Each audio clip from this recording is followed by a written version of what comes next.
Hello everyone, my name is Tony Ike. Today I want to basically give you guys a breakdown of this gold bias that I had, or this gold setup I had for quite a while now. It's been like 3 months since I made the analysis, and finally we've hit our target after 3 months. Now I'm not a swing trader, but majority of my setups all confluence with like higher time frames directional bias. So the type of trader I am is that once I have my directional bias on the higher time frames and I have the markup for it, I tend to trade in line with the general direction of the market. So for however long it takes for that bias to get hit, for that my target to hit, I will keep trading in line with the current direction of the market till that target has been met.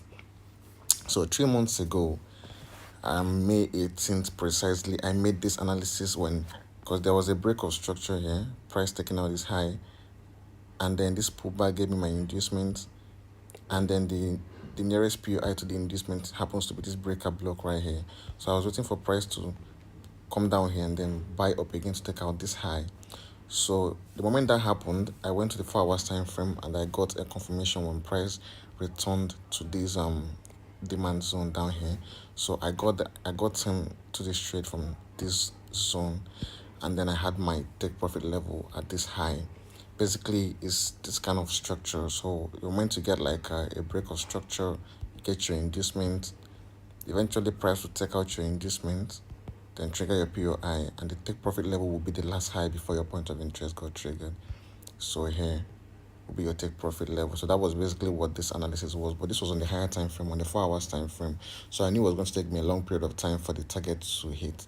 So I'm not a swing trader. So what I do is just once I have the markup, I tend to maybe take my profit at the nearest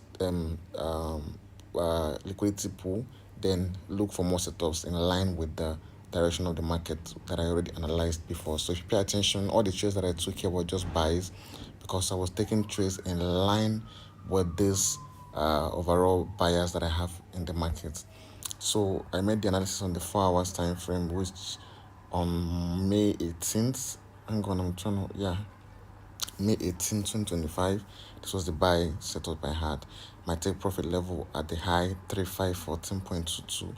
So since then, I would take my trade, I will close at the nearest drawn liquidity. Then the next time I see, so I had in mind that I was bullish on gold, so I was only focused on taking buys on gold.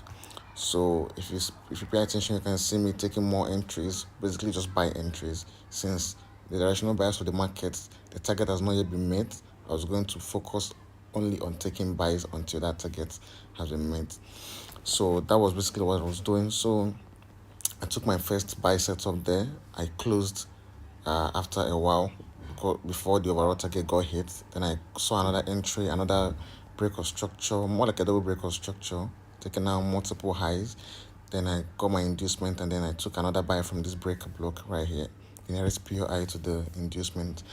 Then I took my profit at this trend line liquidity, because I take my profit using different types of liquidity that we have in the market.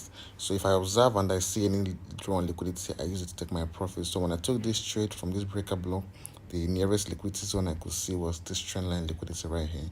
So that was where I took my profit, the trend line liquidity there. So after that, I got another entry, basically this structure sheet here, the inducement, then the nearest point of interest to the inducement is the other block. So I took this trade there. My take profit level, same thing. I can incorporate trend line liquidity to take my profit here, or I can also incorporate the last high before my point of interest got triggered. So this particular trade here is this right here. See, this is the analysis.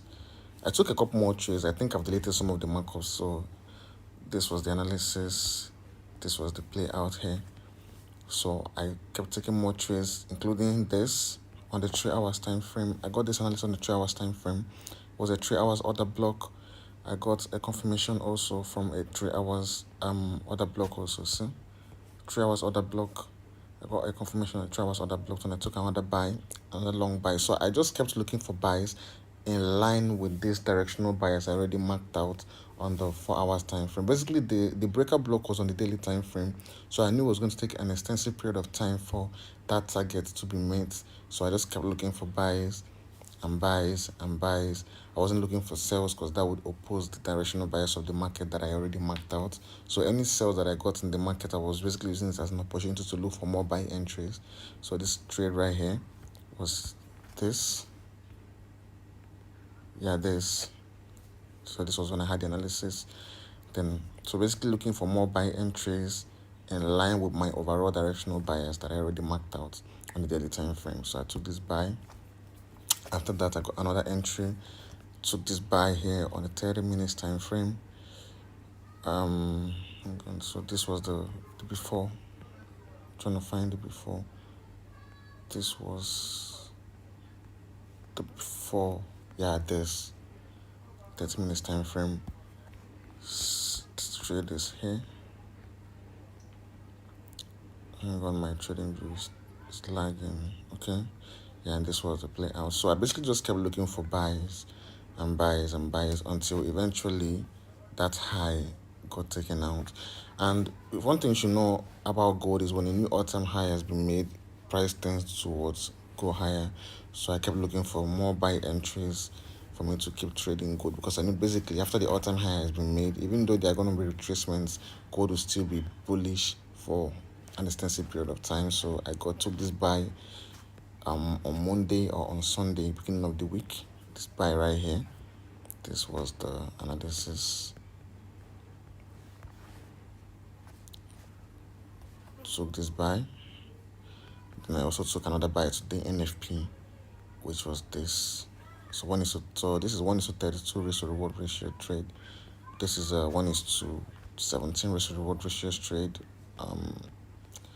This is a 1:14 risk to reward ratio trade. I took a couple setups in line with that daily time frame bias that I had marked out.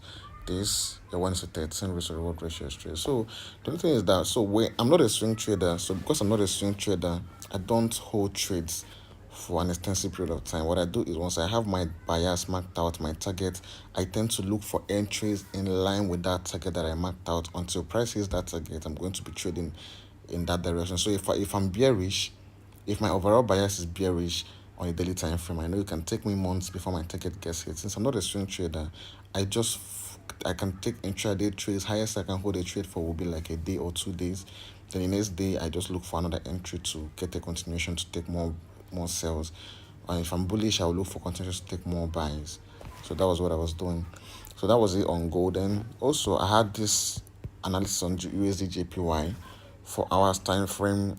I'm bearish on UJ, because overall we are bearish on USD JPY. You can see this is a clear downtrend.